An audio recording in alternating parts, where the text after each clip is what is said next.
Welcome to Musings of an Earth Girl. I am your host, Bleadon-Maffei, and I'm so grateful for our time together. This podcast is designed to be a loving, sweet space where you can rest for a while. We'll be talking about snippets of life, we'll be talking about angels, we'll be talking about moments of inspiration that serve as catalysts to move our life forward. I'm so grateful for this time together.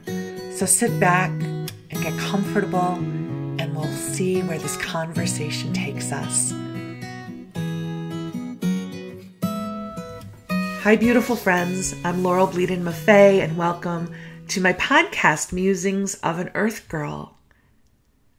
This is the third episode, and to bring you up to speed, first, I'm going to share with you my intention for this podcast, which is to keep you company as you go about your day.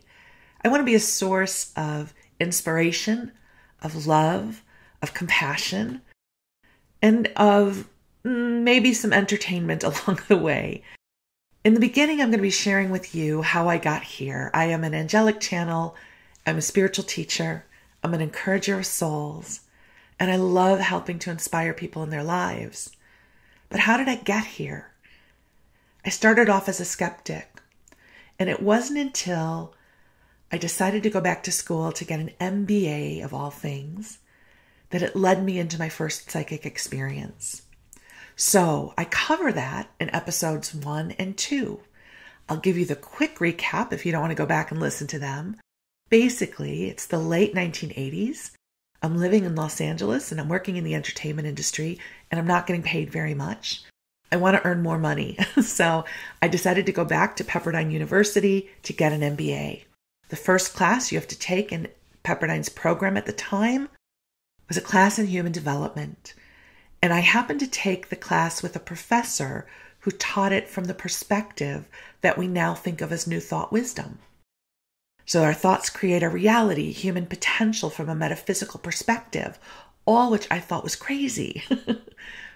So I share all about that in episode 1. And then in episode 2, I share with you how the class culminated in a retreat up in Santa Barbara, where we were taught to meditate, we were taught to use pendulums for dowsing, we were taught remote viewing, and I had my first ever psychic experience. So here I was in my late 20s, it was the late 1980s, and I found out I was psychic. Driving back from Santa Barbara to Los Angeles wondering, what am I going to do? What does this mean for my life? And now, my friends, you are caught up to speed. So this episode is all about what happens next.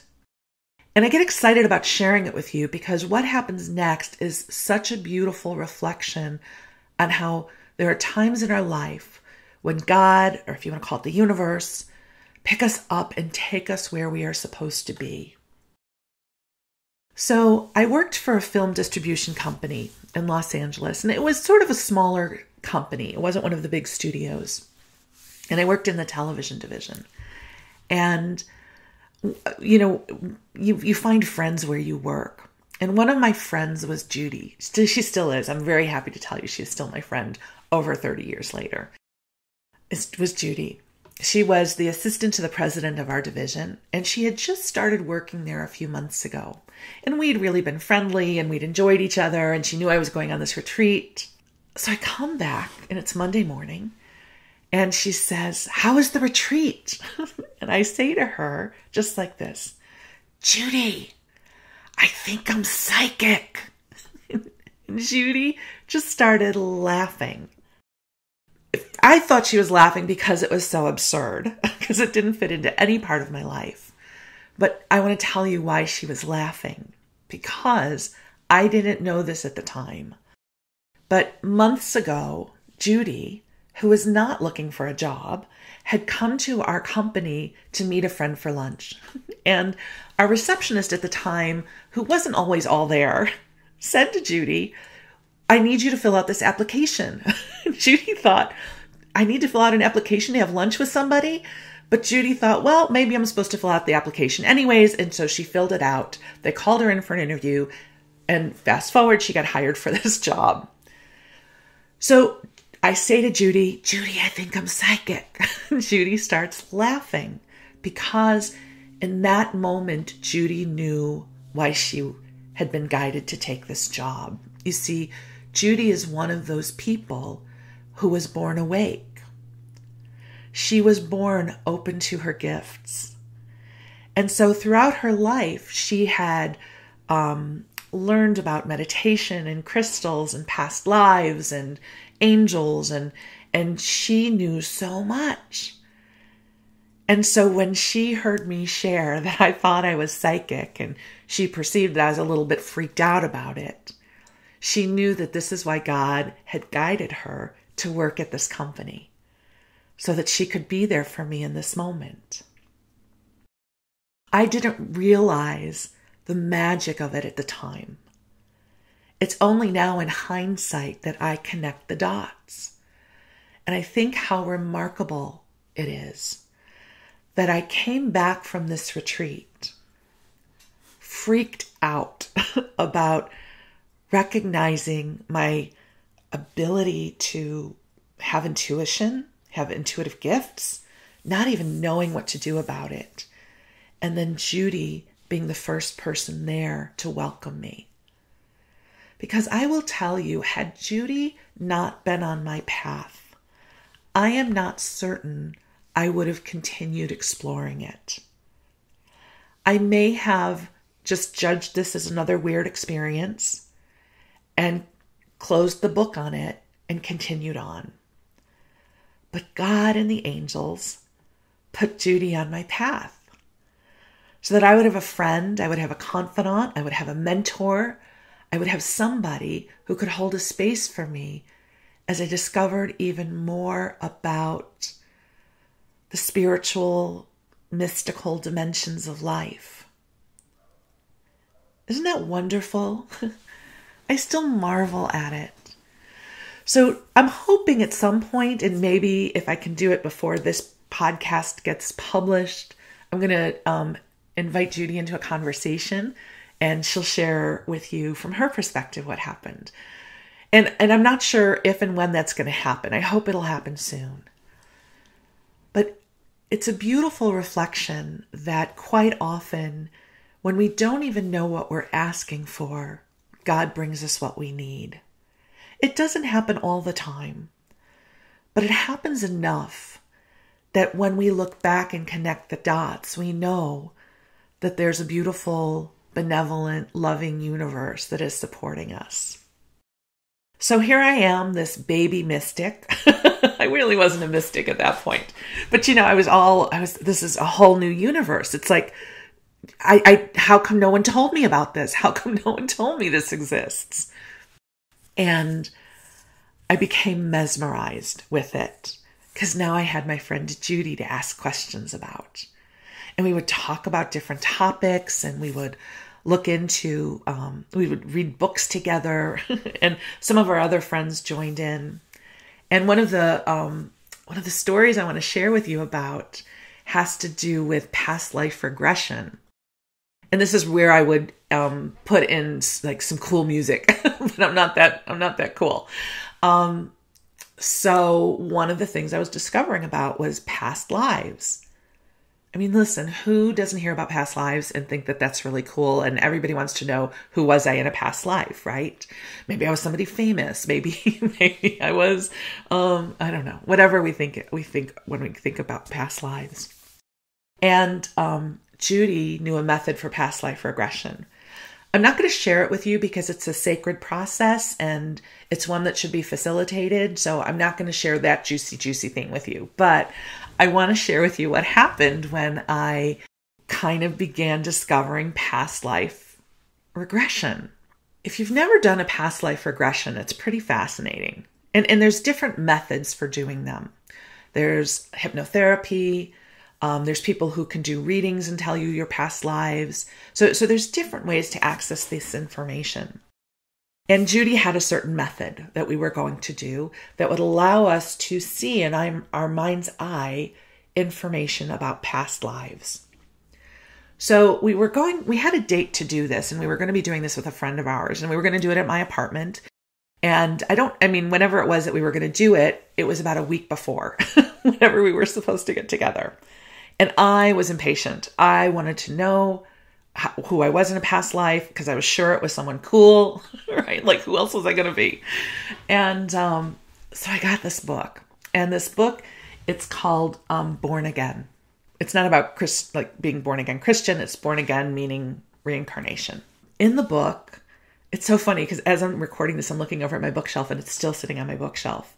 I have a whole little section of my bookshelf that has to do with past lives and reincarnation because I'm still mesmerized by it. So this particular book is called Born Again, and I will put the title of it in the show notes for you.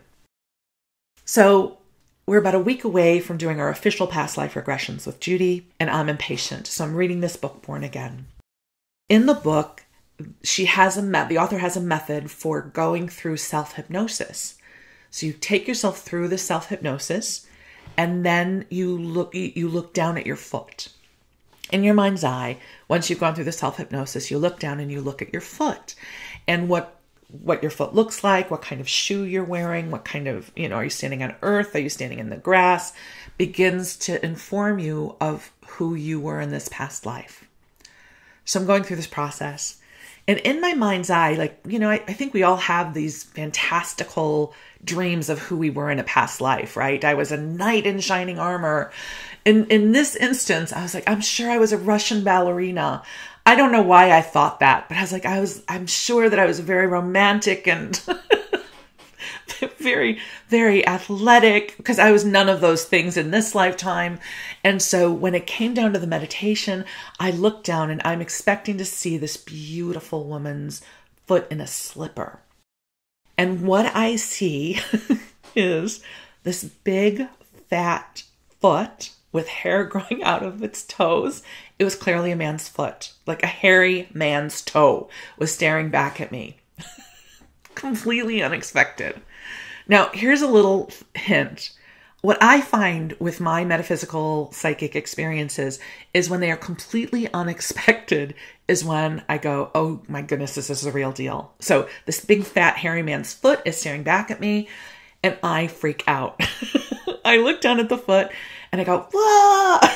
And I just kind of screamed.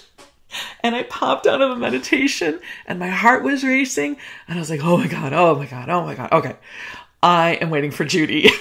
I'm not doing this again until Jude's is with me. So the next day I went into work and I'm like, oh my God, Judy. A lot of our conversation started with me going, oh my God, Judy. So, oh my God, Judy, I did it. And there was this big fat hairy man's foot and freaked me out. And I don't know what we're going to find out when we do our regression together later in the week. So I'm sure my guides, my non-physical guides, were laughing over this. So now it's time, fast forward a few more days, and it's time to do our past life regressions together. And I'm kind of nervous. And again, Judy leads us through this sacred process that I'm not going to share with you because it's not mine to share. And in my mind's eye, I'm beginning to have a vision. And in my vision, here's what I see. I see my face beginning to change because now I'm beginning to see the face of my past life. And I'm seeing my hairline starting to recede. So whoever I am has lost his hair. It was clear it was a man. High cheekbones, round face. And at the time, remember late 80s, I thought, he kind of looks like Bob Hoskins. So go ahead and Google him if you don't know who he is. And I was kind of freaked out because I thought, who is he? Who is he? And Judy, who was also in sort of guiding me through the vision, said, you can see he's friendly, can't you? And all of a sudden, in my mind's eye, he started to laugh, started to smile and started to laugh. And it's hard to explain, but in this particular method of past life regression, it's like I was becoming him. Not in that I didn't know who I was, but it was sort of like stepping into a character, like I knew things about him. And so I started to laugh. And he said that he thought it would be so funny if the first foot that I saw and a past life regression was his because he knew it would freak me out. And I began to learn more about him. So I called him Sam. So I refer to him as Sam. And he was a shopkeeper. And he had a family. He had a wife and he had children. And the thing about his shop, I felt like it was somewhere around 1600, 1700. So it felt like it was a while ago. And the thing about Sam was in his shop, it was like a dry goods shop. And that's where everybody would come for a kind word or to find out the news of the day. That he was known as somebody who was kind, who was fair, who was honest, who was integrous, and who always was good for a laugh. And so he sort of was the heart of the town. And it was such a beautiful experience to experience this past life regression where I could feel into a lifetime that may be considered ordinary, but that had such a beautiful ripple. So Sam, the energy of Sam and the persona of Sam stayed with me for a long time.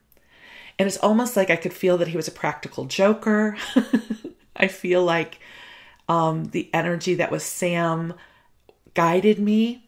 I felt like it was a way for me to access even more of who I was. So it was a really fascinating experience to go through this first past life regression and connect with Sam.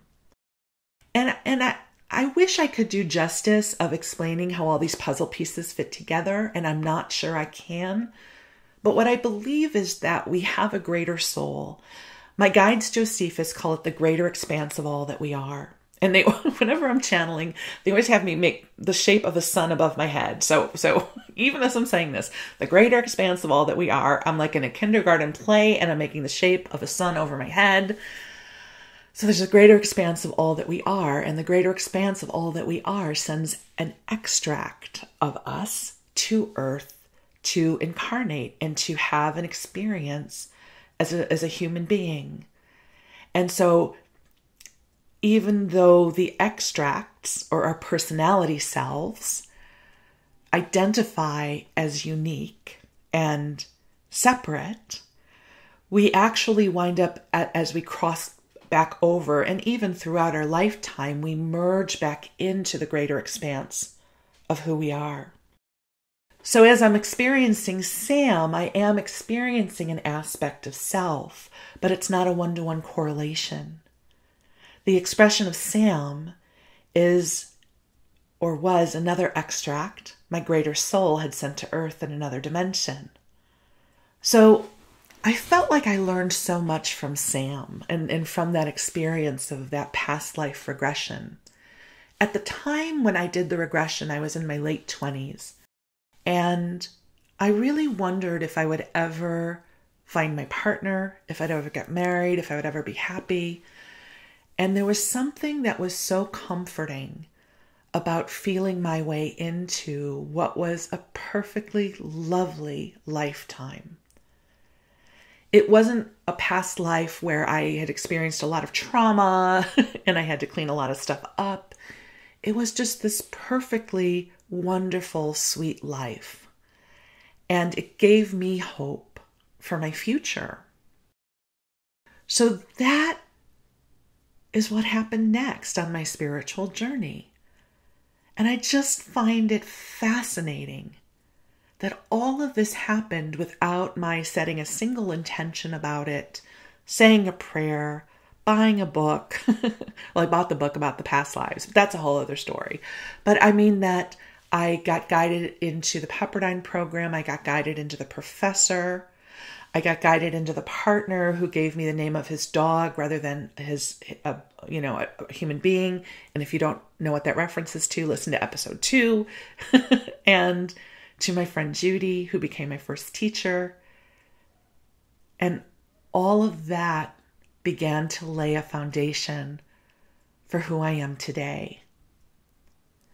So, my friends, wherever you are in your life, bless all the dots that led you here.